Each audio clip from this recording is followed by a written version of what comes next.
啦，又翻到嚟咧，我哋點樣用 AI 去寫網站嘅最高階嘅課程啦嚇。咁咧，我哋喺第一、第二集咧就教咗大家點樣用 DeepSeek 啦，同埋 Google AI 嘅 Studio 咧係去寫自己網站啦嚇。咁今次咧就想同大家介紹一下咧 Cursor 呢個軟件嚇。呢個咧非常之好用嚇。咁都好建議咧，大家去下載嘅。第一，佢有一個免費嘅額度；第二咧，佢非常之聰明；第三咧，佢係唔需要用 VPN 咧都可以咧係用到嘅嚇。咁無論 Mac 又好 Windows 都好咧，佢都 support 嘅。咁咧今日我哋最主要咧就介紹點樣去用 Cursor 咧去幫你完成你嗰個網站。咁樣咧當你入到嚟之後啦，佢會叫你咧開一個folder 俾佢嘅嚇，咁你就開啦，睇下你自己邊一個 folder 咧開俾佢啦。咁我就開翻我哋之前教學嗰個 folder 啦嚇。咁入到嚟咧會見到咧兩個版面嚇，咁咧就呢個咧係一個chat box 嚟嘅。咁你有啲咩嘢要去做咧，你就同佢講嚇。咁呢度咧就會顯示咧佢啲代碼嘅內容啦嚇。咁你 click 呢個掣咧，佢就會彈翻咧你個 folder 入面所有嘅資料嚇，佢喺晒度噶啦嚇咁樣。咁咧你譬如你撳一撳，你就會見到咧嚇入面嚇所有咧嗰啲代碼嘅內容嚇咁樣嘅。咁咧就呢度啦 ，Chatbox 下面咧會有幾個唔同嘅掣啦，咁逐一個介紹啦。咁呢 agent 咧就係你問嘢用嘅，你叫 AI 幫你去做嘢用嘅。Plan 咧就係我原本咧就未有一個網站我想去幫我 plan 一個網站點樣去寫佢會幫你設計好，問咗你意見之後咧先開始寫嘅。咁第三個 debug 咧就係如果你個網站上面有啲咩問題嘅話咧，有啲咩 bug 咧，佢透過呢一個工具咧，佢會幫你咧自動咧係 debug 嘅咁樣。咁最後尾呢一個咧就係如果你想對於你個網站上面有邊度有疑問咧，你可以問佢，佢會答翻你咁樣嘅。咁隔離呢度啦，就可以揀啲 AI 嘅 model 啦咁我哋今日咧就用 Cursor 自己嘅 model 先咁呢個 app 咧係咩咧？就係你話俾個 AI 聽，你而家咧需要即係你提及嗰部分咧係喺邊一度咁而呢一個地球仔咧就係一個類似瀏覽器一個係 Cursor 嘅瀏覽器你可以透過呢一個瀏覽器咧話俾佢聽，你有啲乜嘢地方咧需要改動嘅。咁呢個就 upload 相啦或者 cap 圖佢都認到嘅。咁呢個錄音啦即係你可以用語音變文字咧，就唔需要打字啦咁樣。咁咧你可以咧直接拉有幾個方法嘅。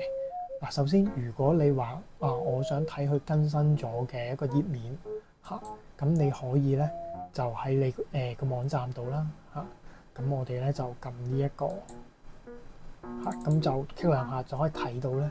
你嗰個最新幫你更改咗個網站嘅樣係點樣嘅。呢個係第一方法，最快最直接第二個方法咧我哋首先將一啲唔關事嘅檔案 delete 咗先我哋就保留呢一個咁Cursor 咧會有一個非常之好嘅功能啦，就係可以直接咧喺呢個瀏覽器入面咧就睇到你嗰個網站嘅內容實時嘅咁點樣做咧？首先我哋要打一個曲俾佢。咁稍後呢個我都會擺喺嗰個留言區嗰度啦，呢個曲咁等大家可以 copy 啦。咁你俾一個 number 去4個字嘅咁我俾3800。咁呢個係咩嚟嘅咧？就係透過咧一個網絡嘅一個連結啦一個方法咧，係真正咧係連接上去個網站度，係模擬下喺個網站上面咧係真係會見到啲乜嘢咁所以咧我哋咧就可以透過呢一個方法咧，再用呢個 localhost 咧就可以睇到咧而家呢一個網站入面見到嘅嘢咁我哋撳一撳你會見到咧，佢會入到嚟咧你嗰個網站一個頁面係點樣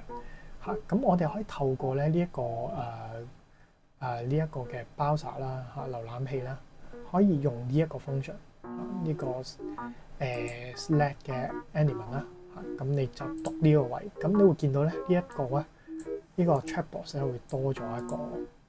一嚿嘢嘅，咁即係話俾 AI 聽咧話俾 Cursor 聽，我而家係講緊呢一個部分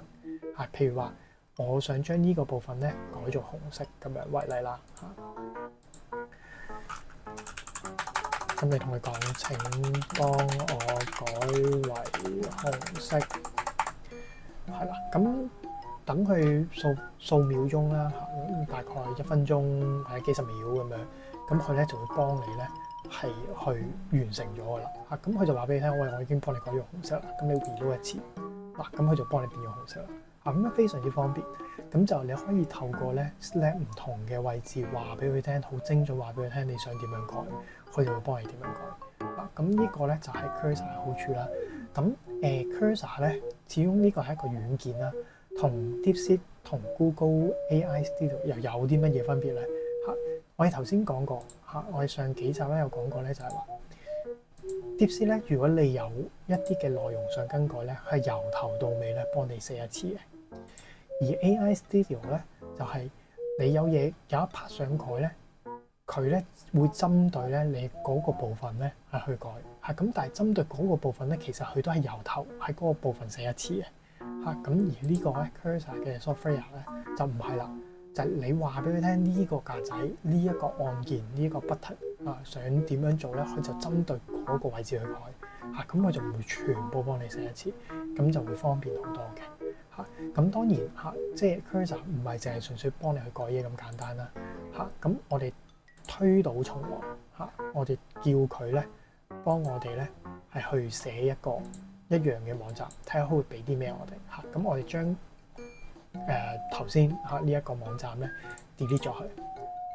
delete 咗佢，咁由頭到尾咧就叫咧 Cursor 咧幫我哋寫，咁我哋咧就將咧我哋之前嘅提示詞一模一樣掉入去，叫佢幫我寫咁我哋等一等佢，咁咧佢咧就好聰明嘅我叫佢參考呢個 Startbot 嘅網站啦，佢就會用佢個 browser 咧去 Startbot 去呢個網站睇一睇有啲乜嘢嘅內容然之後先可以開始寫嘅，咁我哋等一等佢先。嗱，咁好快地啦 Cursor 寫完嗰個網站啦，咁你可以睇到咧，佢咧係幫我加咗動畫落去嘅。我哋再睇一睇，見唔見到？有啲動畫喺度嘅，會有個動畫，咁其實都幾靚嘅，整得到係嘛？即係佢都係有一個設計網站嘅能力嘅咁當然啦，你可以叫佢幫你設計、幫你修改都得嘅，冇問題。咁我哋今日最重要嘅主題咧，就唔係用嚟叫佢幫我哋寫網站啦